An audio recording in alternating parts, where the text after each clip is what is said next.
सरदार scientist ने एक मक्खी के पर काट दिए और कहा उड़ जा। मक्खी नहीं उड़ी। सरदार ने लिखा कि तजर्बे से ये साबित हुआ है कि अगर मक्खी के पर काट दिए जाएं तो वो सुन नहीं सकती। सरदार की 20 रुपए की लॉटरी में 20 करोड़ का इनाम निकला। डीलर ये लो 10 करोड़। सरदार गुस्सा होकर मुझे पूरे 20 करोड़ दो वरना मुझे अपने 20 रुपए वापस दो।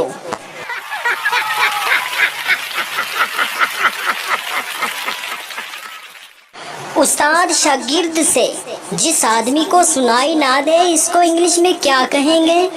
सरदार शागिर्द जो मर्जी कह दो उसको कौन सा सुनाई देगा।